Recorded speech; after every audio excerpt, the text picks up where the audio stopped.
Hi, my name is Marinko Bovic. I'm a PhD candidate at University of Trento, Italy, and specializing in international relations. This presentation is for 2015 IF4, the Asia Pacific Conference on Security and International Relations, taking place in Kobe, Japan. So the title of my presentation is Minor Powers Militarily Challenging Major Powers. Pathways combining international, domestic, and individual level conditions.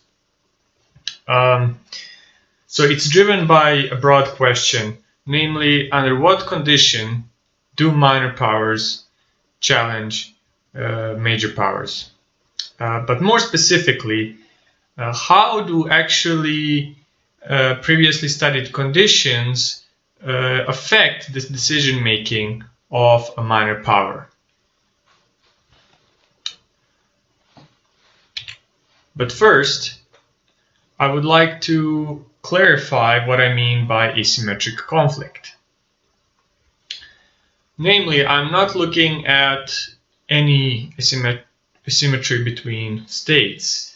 Indeed, there are actually serious critiques raised against literature on asymmetric conflict, arguing that all conflicts are essentially asymmetric. And I agree because, as you can see in this graph, middle to major power conflicts studied in the past are problematic because they include conflicts between empires, for example. We have Russo-Japanese conflict in 1905, and to me it seems hardly qualified to be asymmetric when on both sides we have empires, which technically are powerful enough to wage or to put up a serious confrontation to their opponent. On the other hand, what I'm looking at are conflicts between minor powers and major powers, where the power differential is much bigger, which, as I will show you, has a power ratio of at least 10 to 1. I'm also looking at only post-Cold War period, and the reason for this is to try and control for polarity of the system. So in a way, these are my original contributions to the research. As I mentioned, the power ratio between state and state-like entities has to be at least 1 to 10 in order to consider it as asymmetric conflict, because according to military guides, this power ratio should be 1 to 3, in some cases 1 to 5, and in very extreme cases 1 to 10. So taking the most extreme guidance as the cutoff line, I chose 1 to 10 ratio. So,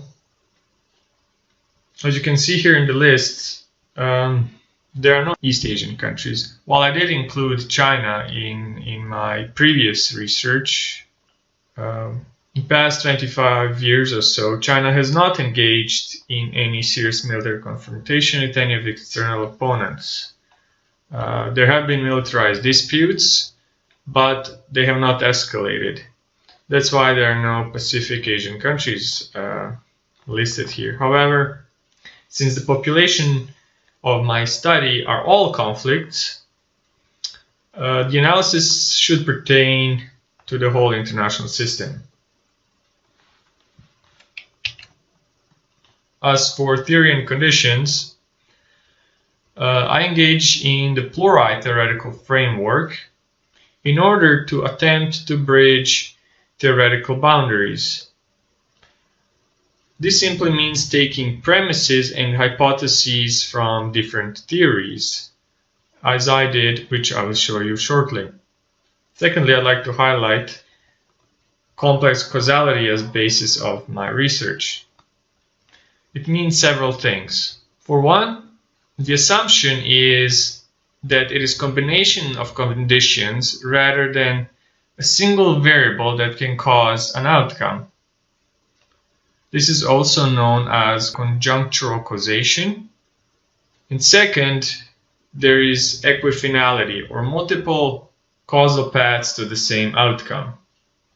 Finally, just because there's a relationship between a condition or a combination of conditions and the outcome does not mean that the inverse relationship is also true. Now, going back to the theories, I selected 5 most highlighted variables that are used to explain asymmetric conflicts, including between middle and major powers, as well as those cases prior to the end of the Cold War. And these are foreign support or alliance that exists for minor power, that there's a window of opportunity for minor power in facing a much stronger opponent, a domestic crisis, which highlights that it's usually domestic problems which lead minor powers to engage in a risky conflict. As well, some studies indicate that it is either regime stability or instability which shapes the choice of a minor power to go to war with a major power. And then finally, there are anomalous beliefs which may shape leadership, which may influence leadership's decisions to engage in conflict. So, what I have previously done is use QCA analysis to conduct a medium N study, highlighting 3 pathways shown here. So, as you can see in this table, different combinations of those 5 conditions produce the 3 pathways. We have anomalous beliefs, or AB, combined with domestic crisis, or DC, and a lack of window of opportunity, which is actually due to lack of real-life cases where a minor power had a window of opportunity against a major power. Typical example that I chose is Iraq. Second, we have regime stability in combination with domestic crisis and the window of opportunity. The only case here is Moldova, so the choice was actually really easy.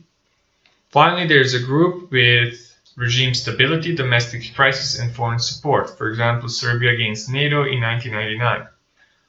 All of these cases are equally typical cases in their group, so any can be chosen. I chose these based on the availability of data. What we also see in this table is a necessary condition that is present in all 3 pathways, namely domestic crisis, or DC. As such, it becomes an important variable to investigate further. I use this study to test whether this result is actually correct.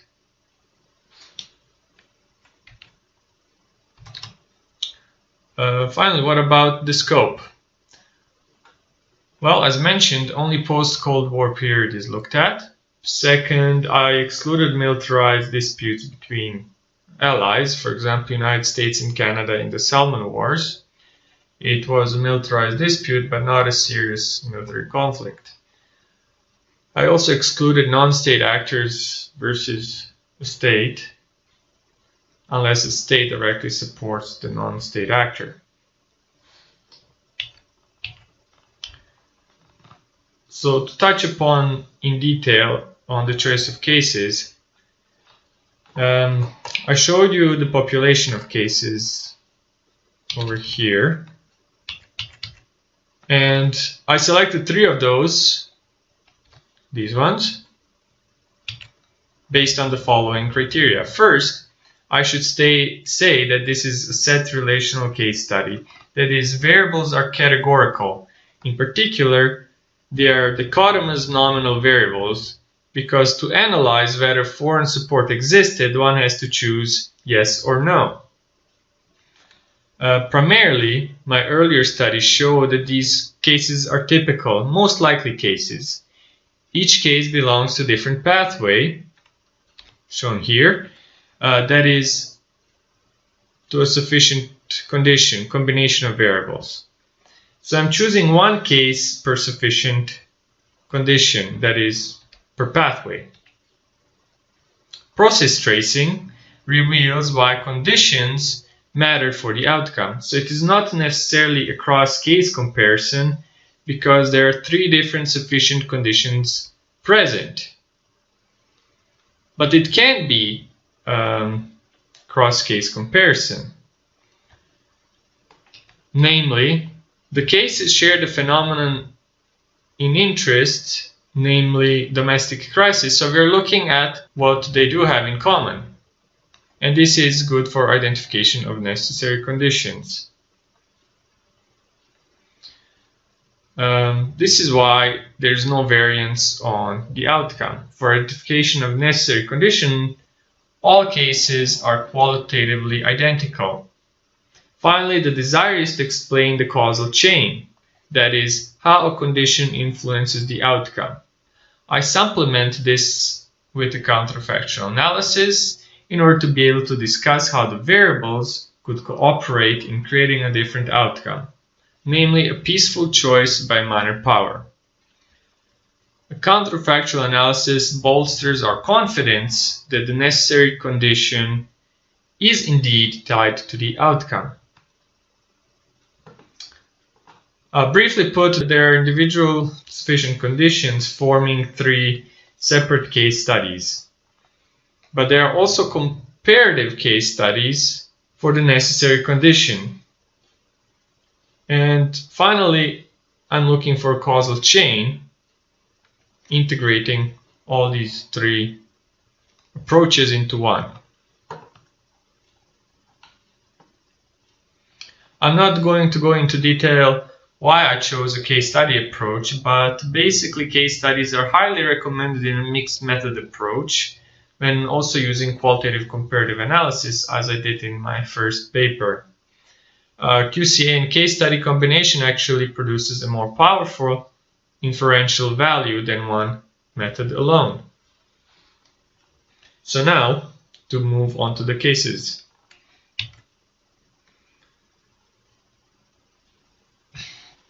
As indicated, the first case is the Gulf War between Iraq, United States, that is the coalition.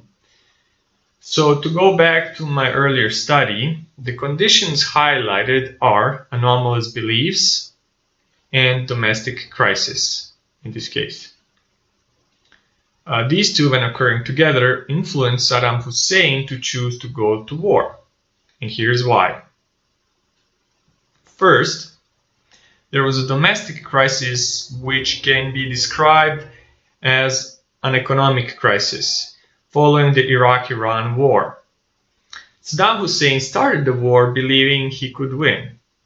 He believed he would garner support from the United States and his Arab neighbors in facing Iran.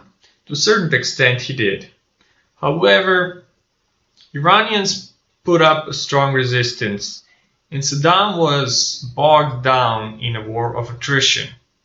Both sides later decided to end the conflict facing exhaustion. The real problem, however, was inability to recover economically for Saddam. So he got himself into $110 billion in debt, which he could not pay. He could not pay for essential services to Iraqis, let alone rebuild his military apparatus, which he actually depended upon to stay in power. In fact, this is why Kurds rose up, feeling that Saddam's power was waning. The worst part for Saddam was that OPEC kept the oil prices low, so Iraq could not profit from its oil industry. Saddam then accused its Arab neighbors of economic sabotage, especially Kuwait, probably because it was the easiest target.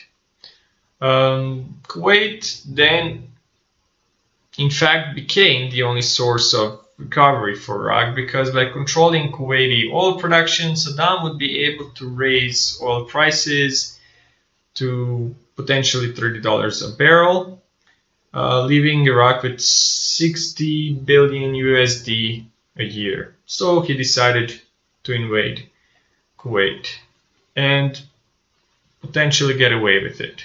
However, the reality is that invasion of Kuwait, in retrospect, made the situation worse, because Saddam had to face economic sanctions and have even less of a military apparatus at his disposal than before the war. So he gambled, which I argue it was based partially on his anomalous beliefs, which together with the domestic crisis form a sufficient term or pathway. In particular, Saddam grew up living and believing in a predatory state of nature in both the domestic and international system. Thus, the only way he could ensure his security was to eliminate potential threats. He was also predisposed to violence, being a torturer during his youth, and having close affiliations with Futua, a paramilitary organization based on Hitler Youth. When he came to power, he had no problem executing Jews, holding children as hostage, and chemically poisoning Kurds. His brutality certainly crossed over conventional levels of acceptability of violence. As well, he was a staunch believer that he would be a leader of the Arab world. This made him miscalculate to the extent that other Arab states would support his military campaigns. It also led him to miscalculate when he received threats from the United States to leave Kuwait. He resisted, believing that coalition around the US would collapse and that the United States suffered from the Vietnam syndrome, or as some call it, the body bag syndrome. Then we have a counterfactual analysis. It reveals that the only reason why Saddam chose to fight was because he was convinced that he had a green light,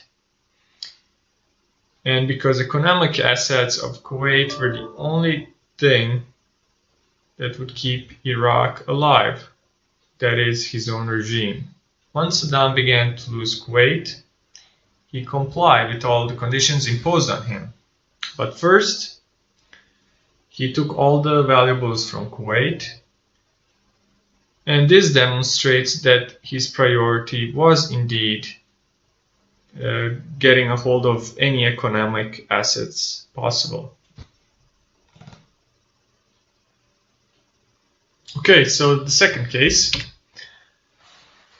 Transnistrian War of 1992. This is a conflict that pitted together the Moldovan armed forces with the Russian 14th Army, which most of the time was backed by the Russian government. The conditions highlighted here are domestic crises occurring together with regime stability and a window of opportunity.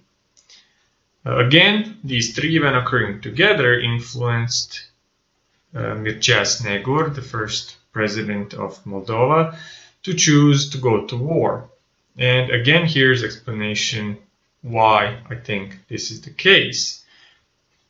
First, immediately after gaining its independence, Moldova faced a domestic crisis, namely two of its republics, Transnistria or Priednestrovie in Russian, I believe, and Gagauzia, feared the domination of Romanian-speaking majority and pledged loyalty to the Soviet Union. As such, Snegur, without any significant external support, had to deal with two separatist conflicts, which in turn were supported by the Soviet Union and later Russia. Second, there was an identity problem. Some Moldovans wanted to reunify with Romania while others did not. Initially, pro-unification voices were louder, scaring the minorities. However, many Moldovans did not want to reunify, creating a divided identity. Third, Moldova was still very much backward economically, and now it had lost an important part of its industrial land based in Transnistria. But in addition to this, separatist territories blocked important transport routes for trade. That is, Moldova still very much relied on trading with the Soviet Union and later Russia. This created many fears and grievances at every level, and it also resulted in the bankruptcy of the state budget. So the problem was indeed dire, and the government had to act. Yet, a lone domestic crisis was not enough for Snegur to choose a war. He faced two additional conditions, which together with domestic crisis created a sufficient term or pathway to choose war. Namely, Snegur was initially elected based on a very nationalist platform, that of the Popular Front, which had a pro-Romanian, that is, reunification agenda. The Popular Front was very hostile to pro-Russian separatists and did not want to accommodate their concerns. As such, Snegur initially took strong measures to suppress the separatists, even though they were mingled together with the Russian 14th Army, so clearly they were stronger.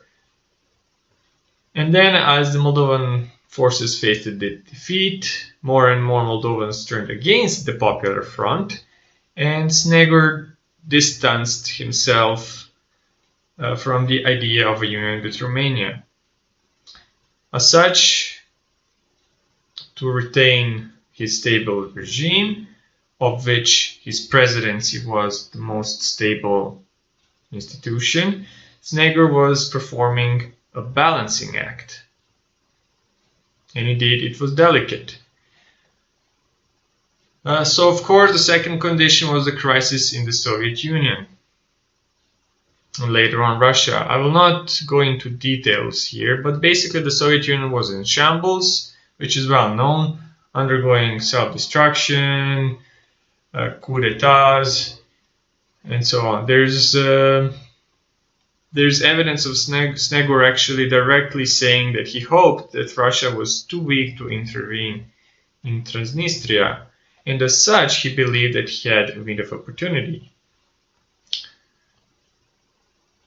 As for the counterfactual analysis, there are strong indications that Snegur would have acted differently if he had popular non-nationalist support, and that if Russia had intervened, he would have changed his mind. In fact, as soon as popularity of pro-Romanian agenda plummeted, and as soon as Russians clearly defended their interests, Snegur compromised. This is well documented, and the best evidence that indeed the variables studied here were crucial.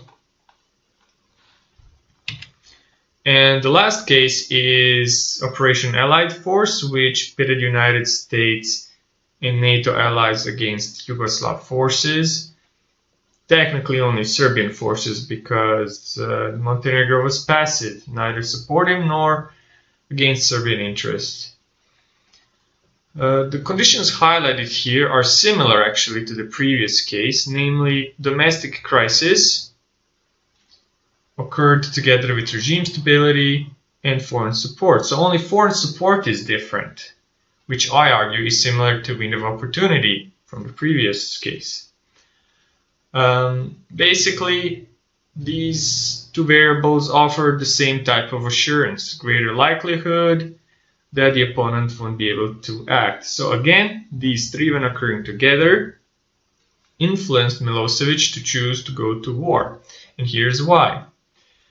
Well, first, the necessary condition is that Kosovo problems were fundamentally important for Milosevic. For one, he sided with the Serbs during strong tensions between themselves and Albanians. So Serbs felt that Albanians were giving too much in communism, while Albanians felt that they were given too little. Both sides were not very willing to compromise, and when Milosevic abolished Kosovo's autonomy, tensions further increased. Eventually, feeling that things were only getting worse and that the Albanian Kosovo representatives were inept to create change, Albanians began to support KLA, standing for Kosovo's Liberation Army, armed resistance, feeling that their own non-violent resistance was not conducive to their interests, or at least it wasn't producing any results. So armed clashes turned Kosovo into a real problem, which even Milosevic later believed he could not solve, especially since he was also facing serious economic problems. Again, this necessary condition, or the problems in Kosovo, were not enough for Milosevic to choose war when NATO decided to intervene, or threatened to intervene. So of importance are two more variables that form a sufficient pathway. First, Milosevic had a stability of his regime to defend, which, just like with Snegor, depended on a nationalist agenda. Although his rule was fairly well entrenched, able to overcome all the past crises, Kosovo was different. Namely, Kosovo was his key to hold the power. He came to power addressing Kosovo Serbs' grievances and promising to protect them. As such, he established a popular base of support there. He also used Kosovo to rig votes in mostly Albanian municipalities, thus obtaining the seats he needed in the parliament. If he was to lose Kosovo, he knew that his popular support would disappear. Roughly translated, regime stability was based on stability of Kosovo Serb support. Finally, foreign support also played a role. And this primarily refers to the Russian support, which was sympathetic to Serbian interests. But Russia was not willing to risk any conflict with the West. As such, it offered diplomatic support, but not militarily, or at least not prior to the conflict. Still, Russian opposition figures were more vocal in their support for Milosevic, which eventually culminated in an incident at Pristina airport. But nonetheless, what is clear is that Milosevic hoped that NATO would not act without authorization from the UN Security Council, where Russia would of course utilize its veto power. Although he guessed this right, and Russia was to use its veto power, NATO acted nonetheless. As such, Milosevic's decisions were at least partially taking into account Russian diplomatic support. Later, when the conflict started, Milosevic even attempted to join the Union of Russia and Belarus, but his attempt was rejected in the Russian parliament. And then finally, a counterfactual assessment shows that if one considers Milosevic's actions in Bosnia and Croatia, territory there mattered to him less, because he did not control it directly, nor was his popularity based on defending Serbs' interest in Croatia and Bosnia.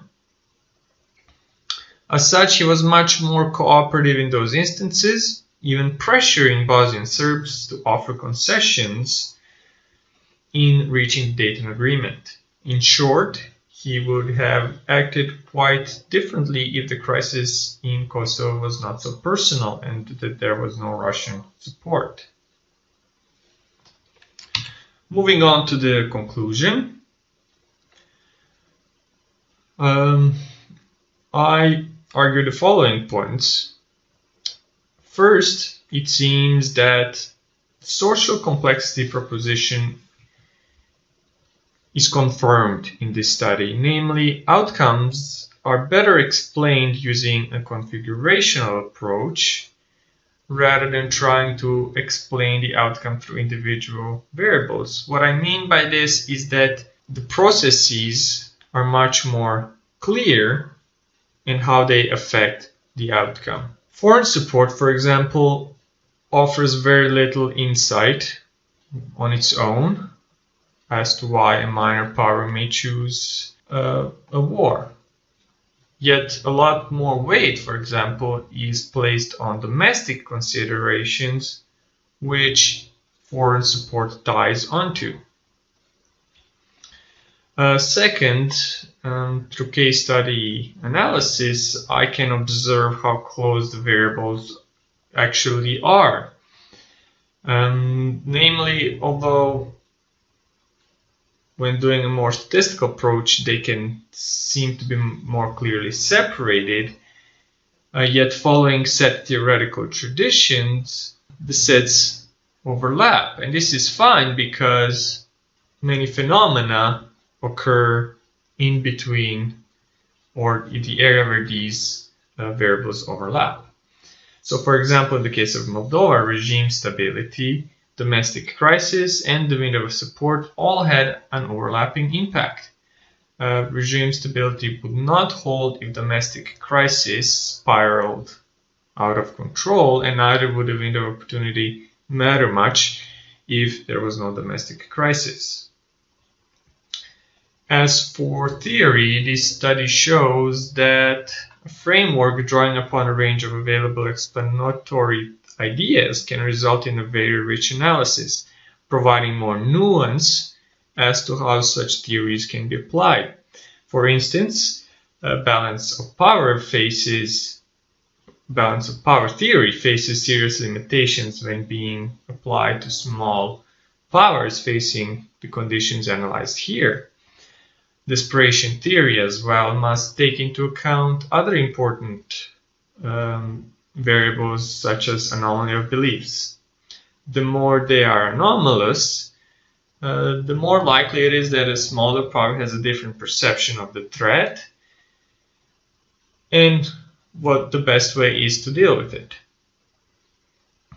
In other words, this study helps in reducing, or rather refining, the scope of previous studies.